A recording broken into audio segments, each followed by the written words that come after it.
filles et les garçons, j'espère que vous allez bien. Donc aujourd'hui on se retrouve pour une nouvelle vidéo qui va être mes parfums préférés. Donc je vais vous lister en fait les parfums que j'ai eu, que je me suis acheté et surtout les parfums que j'ai le plus apprécié. Donc il y en a une petite dizaine, donc je vais vous faire la liste. Comme ça, vous me direz en commentaire, vous aussi, si vous les aimez, si vous les avez achetés, si l'odeur vous intéresse, ou alors carrément pas du tout, parce qu'il y en a certains que moi je ne supporte pas. Alors, mon premier parfum préféré est La Vie est belle de Lancôme. Celui-là, je l'adore énormément. Je l'ai d'ailleurs connu par le biais de la mère de ma meilleure amie, qui d'ailleurs l'aime beaucoup, et c'est pour ça aussi, elle me l'a fait sentir, elle me l'a fait essayer. Et puis, il y a 2 ans, quelque chose comme ça, ouais, à peu près. Et je me suis dit, bah, pourquoi pas l'acheter. Et en fait, ça a confirmé le bon feeling que j'avais avec ce parfum, parce qu'effectivement, je l'aime bien. Et au niveau odeur, il est parfait. Après, je vous passe les odeurs, hein, puisque forcément, je suis nulle à chic pour les décrire. Voilà. Donc ensuite, j'adore la petite robe noire de Guerlain. J'adore aussi le Flower by Kenzo. Alors ça aussi, odeur légère et tout ça, j'aime bien. Par contre, les odeurs comme le Chanel numéro 5 et tout ça, tout ce qui est Shalimar, l'original, le véritable Shalimar, le tout premier qui est sorti là, waouh, fou, il sent super fort, hein. Je sais pas si les nouveaux maintenant ils sentent comme ça, ou alors ils ont des déclinaisons de différentes odeurs. Ça c'est un peu comme la petite robe noire. Il y a la petite robe noire originelle, la véritable, mais après il y a des versions différentes. La petite robe noire, l'intense, la petite robe noire, l'extase, etc., etc. Donc à force on est complètement perdu avec tout ça. Mais enfin bon, moi ce que j'aime c'est le Flower by Kenzo, l'original, le tout premier quoi. C'est pareil, le Lady Million de Paco Rabanne, ça aussi je l'aime bien. Le Pur Poison de Dior que j'ai bientôt terminé et ça me dégoûte. Parce que je l'avais acheté en 50 ml, mais forcément ça part très vite. Donc va falloir le racheter, hein, tant pis.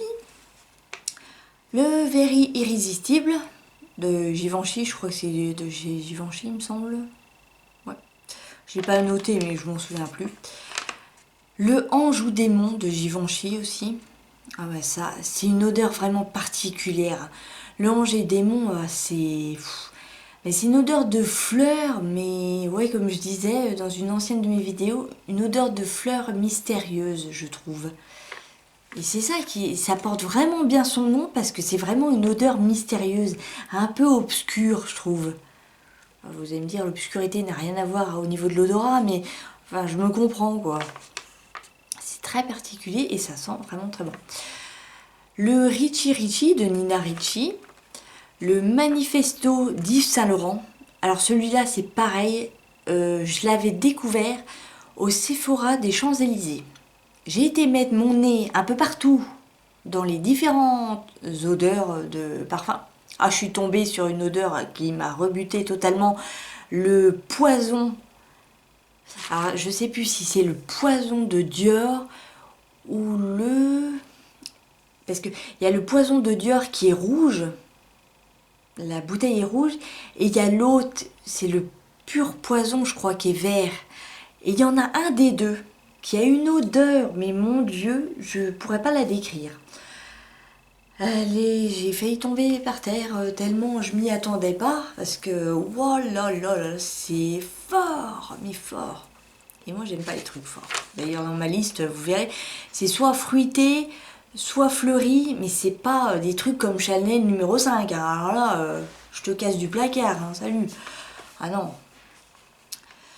Autrement, donc pour en venir au manifesto, oui, excusez-moi, je l'ai découvert donc au Sephora des Champs-Élysées avec ma cousine Alexandra, qui mettait son nez elle aussi dans les parfums, puis essayait de trouver un nouveau parfum, puis elle m'a dit oh tiens celui-là il est pas mal et tout, puis moi je l'ai senti, ah j'ai dit ouais effectivement il est pas mal, puis je l'avais porté sur moi parce que généralement avant de les acheter je les porte sur moi pour voir comment ça se comporte, parce que Évidemment dans le flacon, c'est toujours pareil, hein, ça va sentir bon. Mais ça va dépendre du pH de la peau des gens. Il y en a, ça va être différent. Le parfum sera différent, l'odeur sera différente, etc. Donc bon, sur moi, il n'a pas véritablement changé. Il sentait toujours aussi bon. Les gens m'ont dit que je sentais bon, donc ça va. Donc voilà. Et puis c'est pour ça que je l'ai connu comme ça, en fait. Autrement, j'ai adoré. Et je pense... Mais je sais pas si je me la rachète. Je me suis acheté une fois. Mais il est très, très, très, très sucré. C'est le Sweet de Lolita Lempicka. Parce qu'il y a aussi le So Sweet. Ça, c'est l'autre. Mais le Sweet, c'est le premier. Et celui-là, qu'est-ce qu'il est sucré! Oh, on dirait pas de la barbe à papa, mais pas très loin. Autrement, il y en a un autre que j'adore aussi, mais par contre, je pourrais pas vous dire le nom de celui qui l'a fabriqué parce que je m'en souviens plus. C'est le Sugar Pink. C'est un... je vais essayer de vous mettre quelque part par là la photo, si je peux vous la trouver, du Sugar Pink que je vous parle là. C'est en fait le flacon, si je vous le montre, et il a des espèces de petits rubans roses autour du flacon. Il sent super bon. Bah, il sent le sucre, voilà. J'adore. Il y a aussi le Hypnose de Lancôme, que j'apprécie beaucoup. J'ai testé en échantillon et je pense me l'acheter, le Black Opium.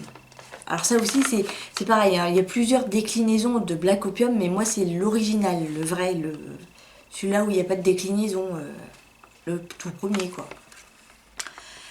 Il y a aussi le Mademoiselle Ricci de Nina Ricci, que j'adore. Et ceux qui ne sont plus vendus mais que j'aimais énormément. Enfin, après dites-moi en commentaire s'ils sont toujours vendus, mais je crois que c'est pas vrai. Ce sont les délices de Nina Ricci et la tentation de Nina Ricci.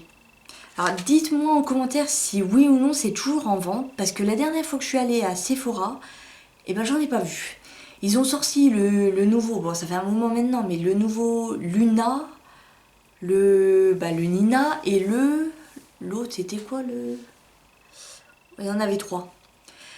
Mais les deux, les délices de Nina et la tentation de Nina, par contre, il n'y a pas de nouvelles. Donc dites-moi ça en commentaire si vous travaillez à Sephora ou ailleurs.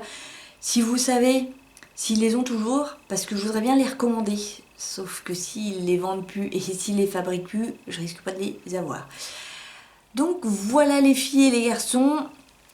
C'était donc mes parfums préférés, ceux que donc j'achète quasiment en fait tout le temps, puisque après j'en essaye d'autres et tout ça, mais les odeurs ça ne me correspond pas, ça va pas. Enfin, il y a beaucoup de parfums que je n'aime pas non plus, hein, faut dire. Donc sur ce, n'hésitez pas à me laisser des commentaires, dites-moi vous, vos parfums préférés, dites-moi ce que vous aimez, ce que vous aimez pas, ce qu'on vous a offert en cadeau, ce que vous avez revendu comme parfum ou autre. Je voudrais bien tout savoir dans les commentaires ci-dessous. Je vous fais donc un très gros bisou, n'hésitez pas à commenter, liker, partager et vous abonner si vous avez aimé cette vidéo. Sur ce, je vous dis à la prochaine pour une prochaine vidéo. Ciao!